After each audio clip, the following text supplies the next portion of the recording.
lingkod na pinapaabot ng ating manuwing bandangal na si His Excellency Ferdinand R. Marcos Jr., President of the Republic of the Philippines and Commander-in-Chief, Armed Forces of the Philippines, ang kanyang taus-pusong pasasalamat sa parangal na ginawa natin sa kanya sa umagang ito.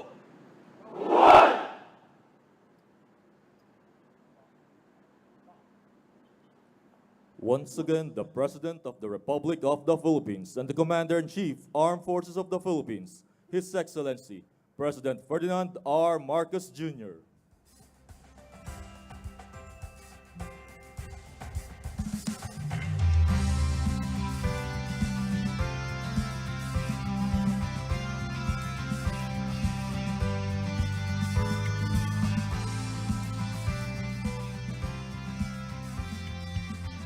Ladies and gentlemen, the President of the Republic of the Philippines and the Commander-in-Chief, Armed Forces of the Philippines, His Excellency President Ferdinand R. Marcos Jr.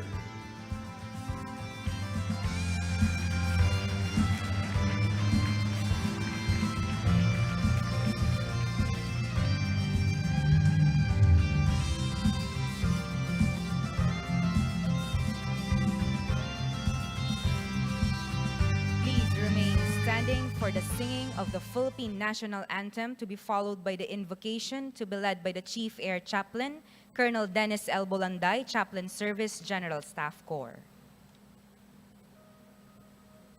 Bayang magiliw, perlas ng silanganan, hanap ng puso, sa dibdib mo'y buhay. Panghihinang, duyan ka ng magiting.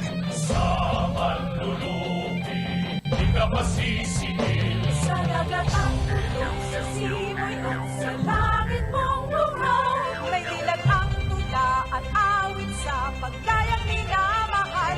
Ang iskap ng wat-awat mo'y tagumpay na nagdidingding. Ang bituin at araw na kailan pa may di magdidiin. Tumanang araw na buwan, aking pagsilang. Kaya natin sa Pinoy, ang ligaya na may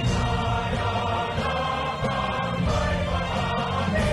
Ang mamatay ng dahil sa'yo.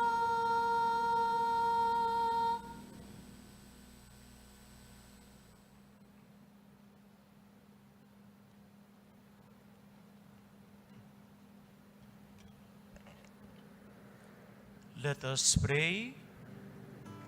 Blessed is the nation whose God is the Lord. Almighty God, we thank you for the 79 years of faithful service of the Philippine Air Force. We are grateful for the courage, dedication, and sacrifices of all the men and women and civilian human resources who have served our nation with honor. Bless and guide us always, especially the President, our Commander-in-Chief. Grant us wisdom in our decisions, strength in our duties, and unity in our mission. Keep us steadfast in serving God, country, and people with integrity and excellence. May your protection remain upon us as we continue to soar the greater heights in service of the Filipino nation. We ask this to the one God that we believe, hope, and love. Amen. Please be seated. Ladies and gentlemen, good morning. Today, we welcome you to the commemoration of the 79th founding anniversary of the Philippine Air Force with the theme, Focus PAF at 79, Forging a Credible, Agile, and Multi-Domain Air Force through mission readiness, capability development, and values-based service. We are very much honored to have with us this morning the President of the Republic of the Philippines, His Excellency President Ferdinand R. Marcos Jr. May we request everyone to please focus your attention on screen for the Philippine Air Force Accomplishments audiovisual presentation.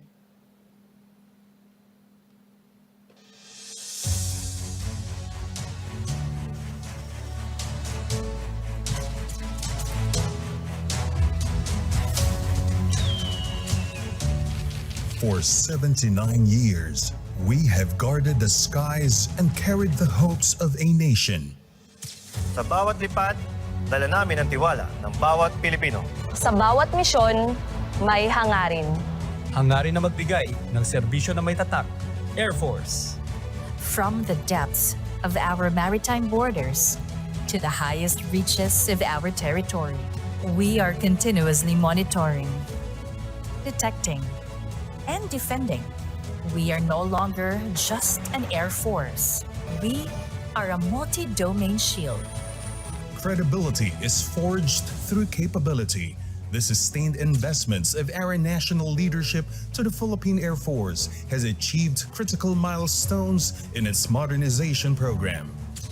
We dedicate our lives to using air power as a tool for nation building. Through the intensive multi-capability development today and in the coming years, with the arrival of new platforms and systems, the Philippine Air Force has integrated top-notch air assets, modernized infrastructures in strategic areas across the country, and competent human resources.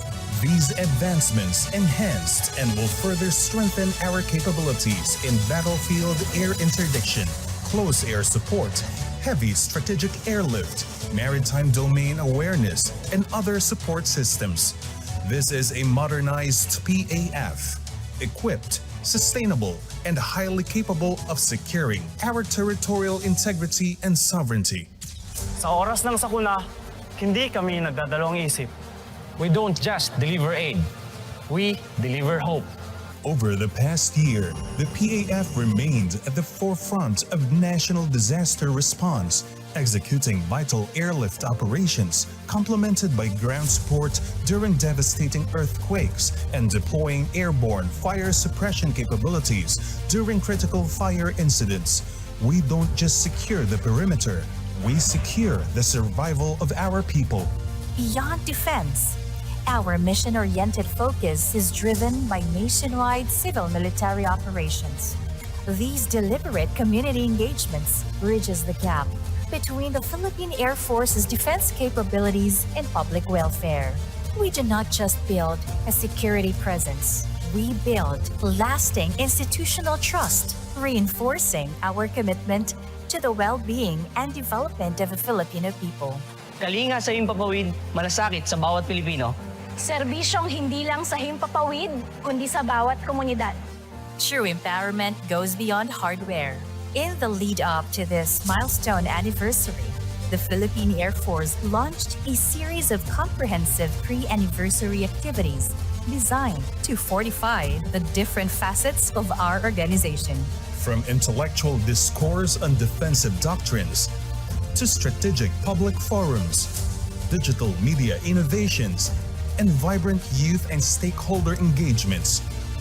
These initiatives have deepened our shared vision, strengthened institutional alliances, and inspired the next generation of defenders. The Filipino youth stand with the Air Force. We soar high alongside your dreams for our nation. As regional security dynamics shift, the PAF actively engages in joint, combined, bilateral, and multilateral partnerships. By operating shoulder to shoulder with partner nations, we have enhanced our interoperability, shared critical doctrines, and proven our mettle as a reliable air force in maintaining regional peace and stability. Mas mahalaga ang pagkakaisa at pagtutulungan ng mga bansa. Magkakaiba man ang pinagmulan at watawat, Iisa lang ang ating layunin, isang mapayapa at maunlad na kinabukasan. Beyond our advanced machines, our greatest asset is our human resource. The command continues to recruit top-tier talent and provide advanced, continuous training to enhance our professional competencies. Every flight and every mission is anchored in our core values of integrity, service above self, teamwork, excellence, and professionalism. We place faith in the Almighty Father at the center of all our endeavors. Ang Diyos ang aming sandigan. Assalamualaikum warahmatullahi wabarakatuh. In God, we lift up our lives. Para sa bayan, para sa bawat Pilipino, at para sa poong may kapal. 79. Hindi lang bilang, hindi lang selebrasyon, kundi tatak. Tatak ng bawat piloto na lumilipad ng may tapang at kahusayan. Tatak ng bawat kawal na kumikilos ng may kahandaan at disiplina. Tatak ng bawat sibilyang kawani na katuwang sa kapayapaan at seguridad. At tatak ng pagmamahal sa bawat Pilipinong aming sinumpaang paglingkuran at pangalagaan. Magkakaiba man ang ating kwento sa buhay, aktibo, laang kawal o sibilyan, iisa ang himpapawid na ating ipinaglalaban at pinoprotektahan. Narito kami, hinubog ng 79 na taon sa iba't ibang larangan ng operasyon. Mas handa, mas mahusay, at mas matatag. Para sa bayan, Para sa bawat Pilipino, tahim papawid, pati lupa't dagat, kami ang bantay. We serve with integrity. Handa, tapat, maasahan. This is your Philippine Air Force at 79. Credible, agile, and multi-domain. Guardians of our precious skies and bearers of hope.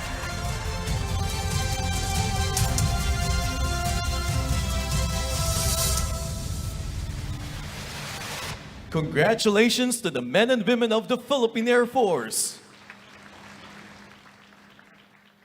May we now request the Commanding General, Philippine Air Force, Lieutenant General Arthur M. Cordura, to deliver his welcome remarks and anniversary message.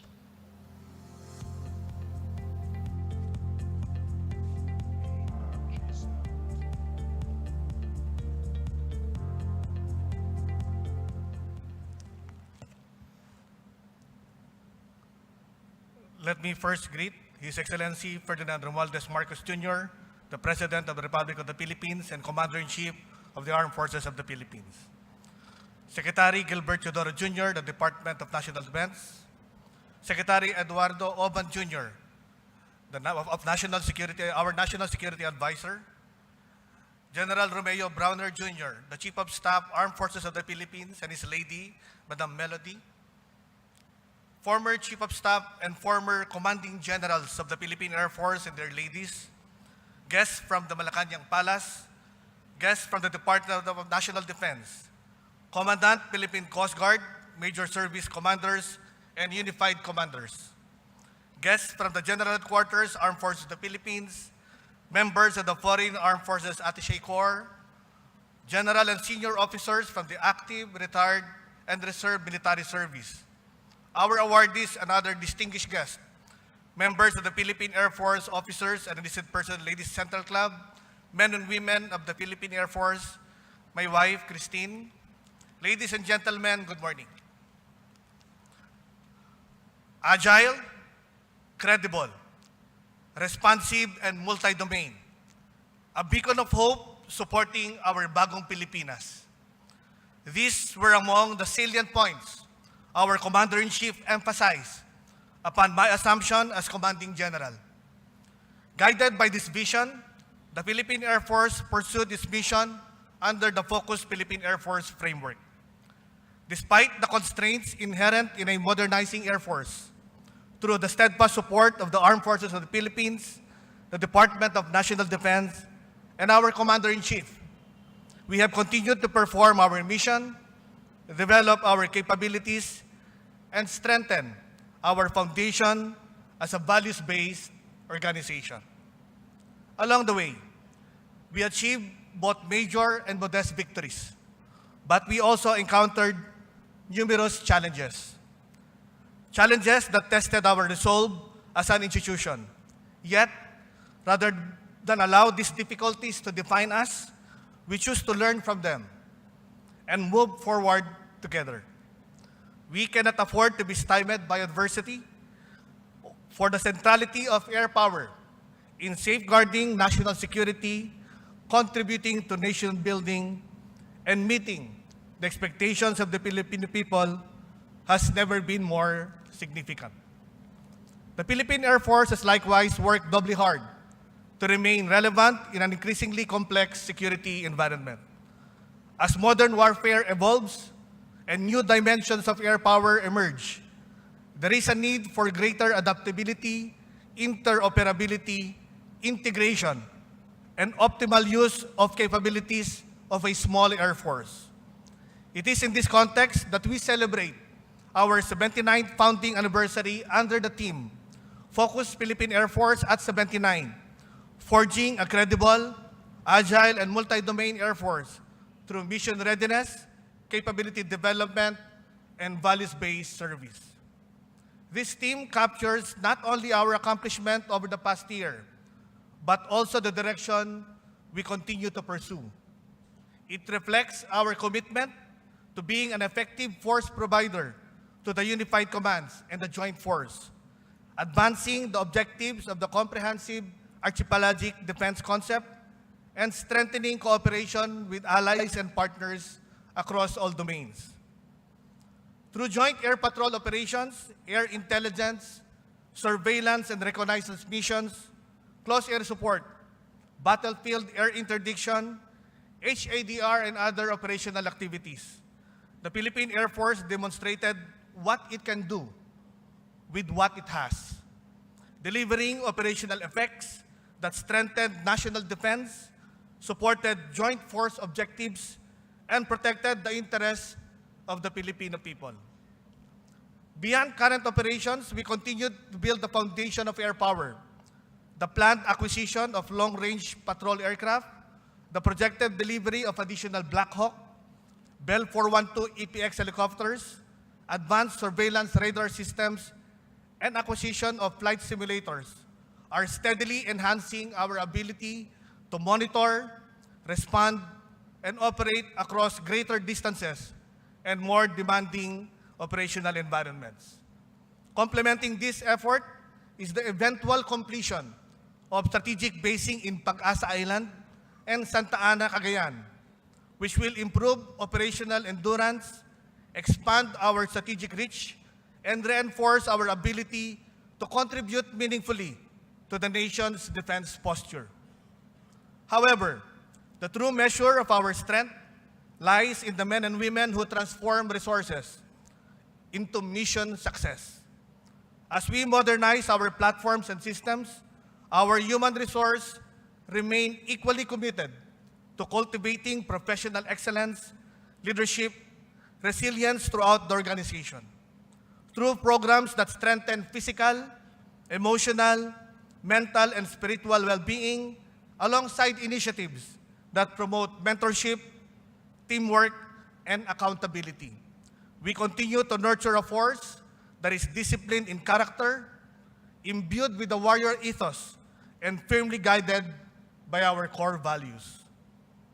None of these achievements would have been possible without the trust and sustained support of our national leadership, our partners in government, the public and private sector, our allies and stakeholders, every home that inspires and motivates us, every airman, airwoman, reservist, and civilian human resource of the Philippine Air Force. To all of you, we offer our sincerest gratitude. Looking forward, we aim to become a more effective force provider to the joint force and relevant in combined operations. We will sustain our focus on operational preparedness, accelerate force modernization, further strengthen cooperation with allies and partners, explore novel technologies in defense, strengthen air and maritime domain awareness, enhance deterrence and area denial, invest in strategic basing and infrastructure, and develop the professional growth and well-being of our human resource. In doing so, We will build a more integrated, resilient, and multi-domain Air Force capable of fulfilling our roles under the AFP's comprehensive archipelagic defense concept and meeting the evolving requirements of the nation's defense and security environment. So as we celebrate our 79th founding anniversary, your mission-oriented, capability-driven, and values-based Philippine Air Force remains focused in its commitment to serving the nation as a source of assurance and inspiration, a dependable guardian of our sovereignty and territorial integrity, and a steadfast partner in advancing national security and development for a stronger, safer, and more secured bagong Pilipinas. Maraming salamat at mabuhay ang hukbong himpapawid ng Pilipinas, mabuhay ang bagong Pilipinas. Thank you, sir.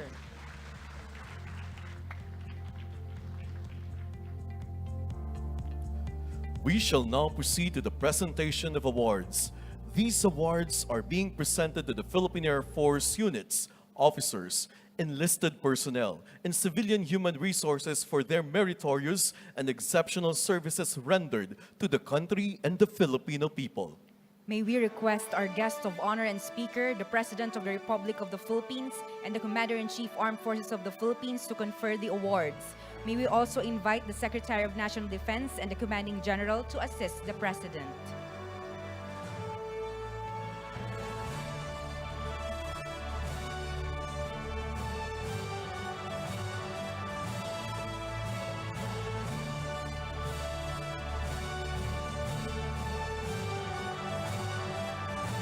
The recipient of the Streamer Award for Command Combat Support category is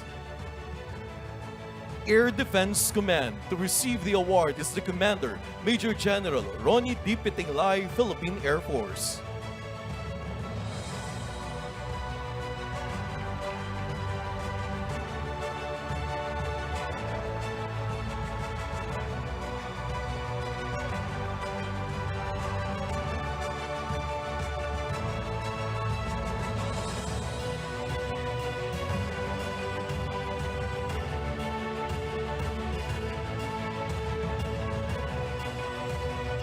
Thank you, sir. The recipient of Streamer Award for Command Service Support category is Air Education and Training Command. To receive the award is the Commander, Major General Jesus Nelson B. Morales, Philippine Air Force.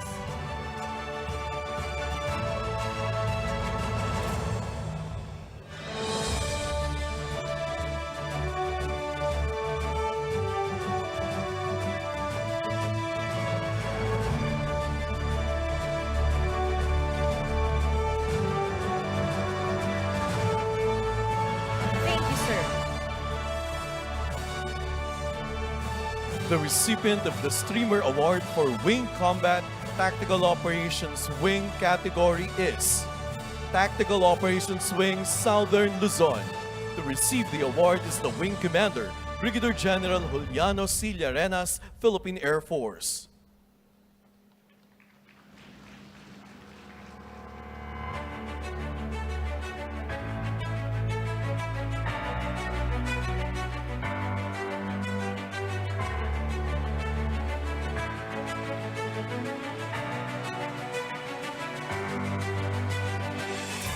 Thank you, sir. The recipient of Streamer Award for Wing Combat Support Flying category and the Commanding General Philippine Air Force Flight Safety Award is 250th Presidential Airlift Wing. To receive the award is the Wing Commander, Brigadier General Alvin M. Hate, Philippine Air Force.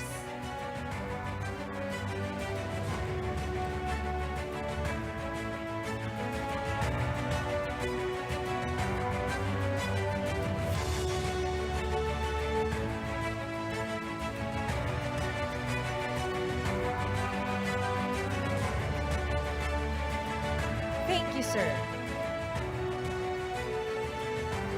The recipient of the Philippine Air Force Base of the Year is Edwin Andrews Air Base. To receive the award is the Group Commander, 530th Air Base Group. Colonel Ronald P. Lakbain, Philippine Air Force General Staff Corps.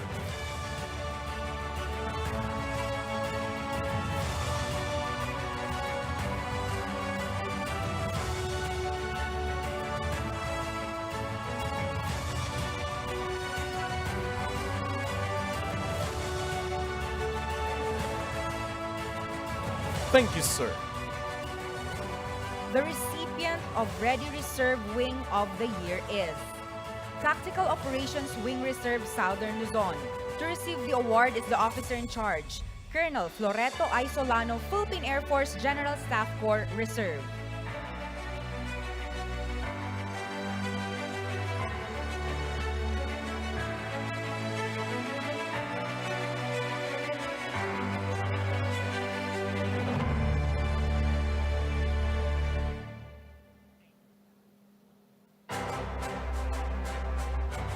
Thank you, sir. The recipient of the plaque of recognition for Field Grade Officer of the Year is Major Paul Ramil L. Llanes, Officer-17125, Philippine Air Force, from 250th Presidential Airlift Wing.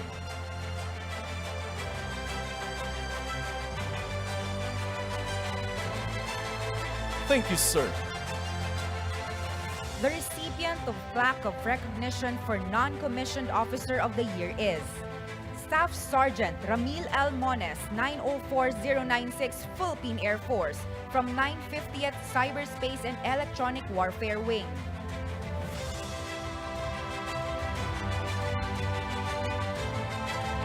Thank you, sir.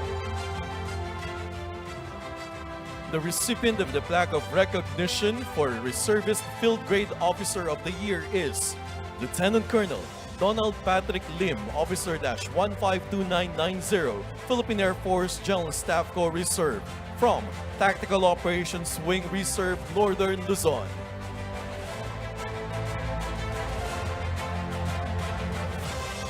Thank you, sir.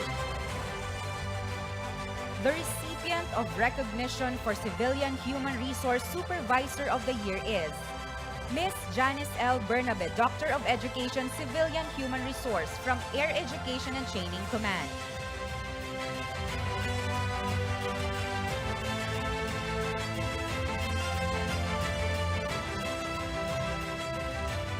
Thank you, sirs, and congratulations to all the awardees. At this point, Honorable Gilberto C. Chodoro Jr., Secretary of National Defense, will introduce our guest of honor and speaker.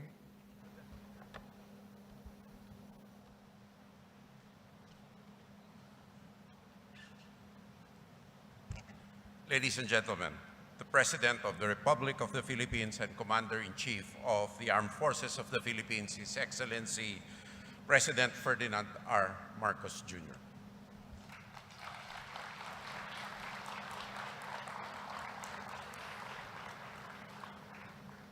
Thank you to our National Defense Secretary, Secretary Gilbert Chodoro. Please take your seats. National Security Advisor Ed Oban Jr., the Armed Forces of the Philippines Chief of Staff General Romeo Browner Jr., and the other major service commanders, Philippine Air Force Commanding General Lieutenant General Arthur Cardura, Philippine Coast Guard Commandant Admiral Gil Gavan, Pasay City Mayor Imelda Calixto Rubiano, our Foreign Armed Forces attaches here present, officers and personnel of the Philippine Air Force, other distinguished guests, ladies and gentlemen, good morning. Almost 8 decades ago, the Philippine Air Force was born to serve our country and the Filipino people. Today, we commemorate and honor your beginnings and look toward a capability-enhanced future for our Air Force. This year's theme, Forging a Credible, Agile, and Multi-Domain Air Force through Mission Readiness, Capability Development, and Value-Based Service, reflects your commitment to building a stronger force. Since becoming a separate major service of the Armed Forces of the Philippines in 1947, the Philippine Air Force has grown from a modest post-war force into a mission-oriented, capability-driven, and values-based institution. Indeed, its development reflects the dedication of generations of airmen and airwomen who have remained adaptable while staying true to their mission. Whether providing humanitarian assistance after devastating typhoons or safeguarding our territorial integrity, the Air Force has shown time and again that it is an indispensable partner in nation building. This past year alone, the Air Force logged nearly 50,000 flying hours across internal and external defense missions, military pilot training, unit training, and maintenance. You transported millions of pounds of cargo, tens of thousands of passengers in response and in support of disaster response, troop deployments, and inter-island operations. Through bilateral and multilateral defense engagements, the Air Force has deepened its cooperation with allies, enhanced interoperability, and promoted regional stability. At the same time, you have reinforced our territorial defense through sustained patrols and air surveillance operations, strengthening our maritime domain awareness and sovereignty protection. During times of calamity, you have shown up to rescue stranded individuals and to support affected communities when they needed the government most. For all these and more, our entire nation could not be more grateful. It is only fitting, therefore, that your government stands steadfast in supporting the Air Force as it fulfills its mandate. This is particularly important as modern challenges grow increasingly complex, requiring sustained investments in your capabilities so that you can perform your duties more safely and more effectively. Under the PAF Modernization Program, we have strengthened your operational capabilities through the acquisition of helicopters, aircraft, and surveillance radar.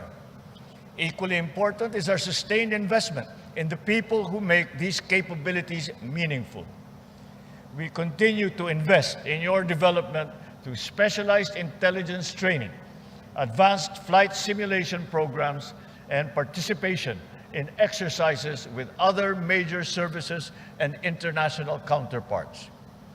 We shall also support programs that protect the mental health and overall well-being of every airman and airwoman.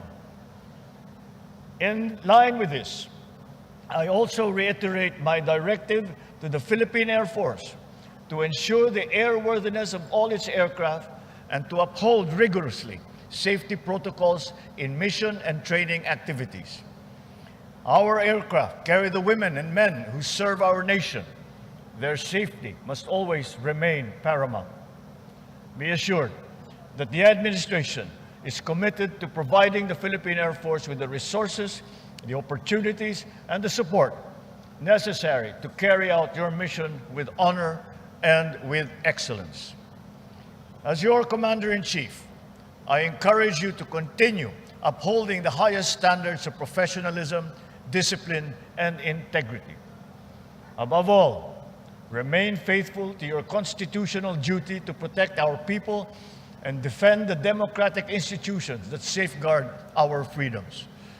Today, we also recognize those whose exemplary performance has brought honor to this institution.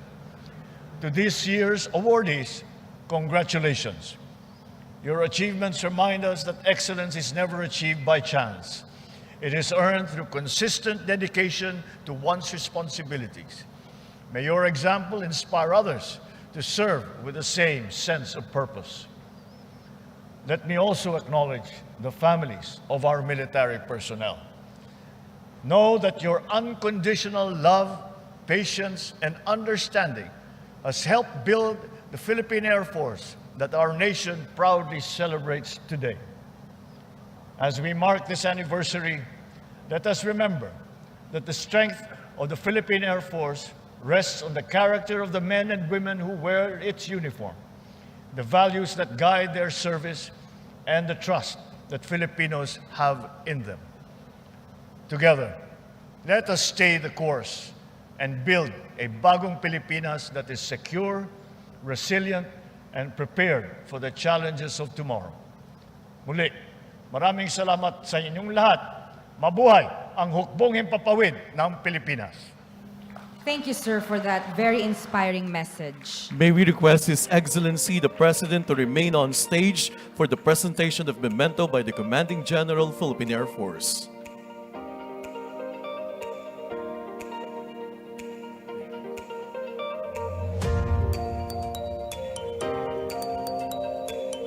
May we request the President to unveil the memento, sir, at the count of 3. 1, 2, 3.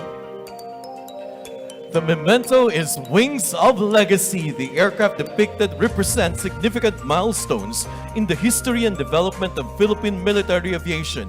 The P-51 Mustang, F-86 Sabre, F-5A Freedom Fighter, and F-A-50PH Fighting Eagle collectively illustrate the evolution of the Philippine Air Force from its post-war foundations to the modern era of air power. Thank you, sirs.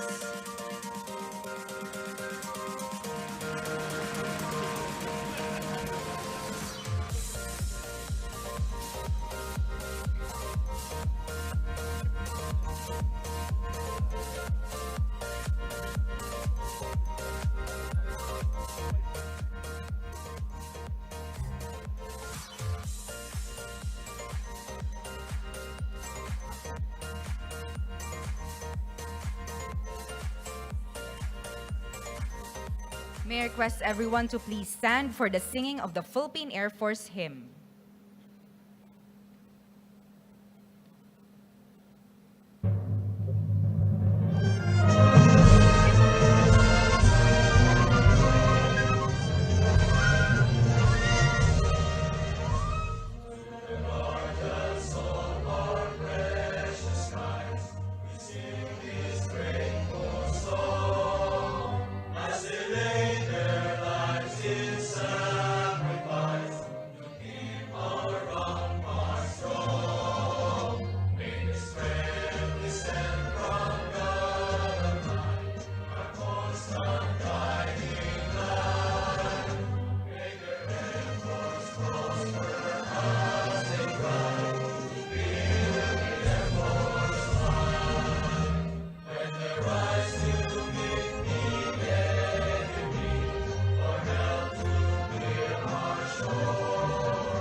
At this point, may we request our guest of honor and speaker, His Excellency President Ferdinand R. Marcos Jr. and other principals to kindly grant us a group photo in front.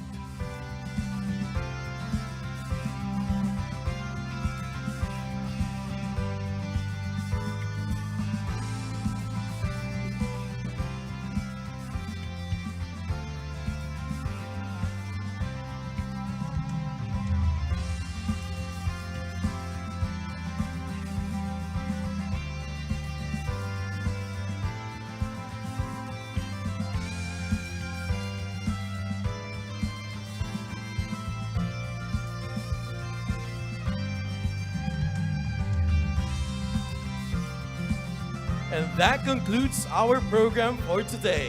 On behalf of the Commanding General, Philippine Air Force, Lieutenant General Arthur M. Cordura, we thank you for being part of this milestone in the history of the Philippine Air Force. Thank you, Mr. President, for gracing us with your presence. Muli, magandang tanghali po at mabuhay tayong lahat. Happy 79th Founding Anniversary!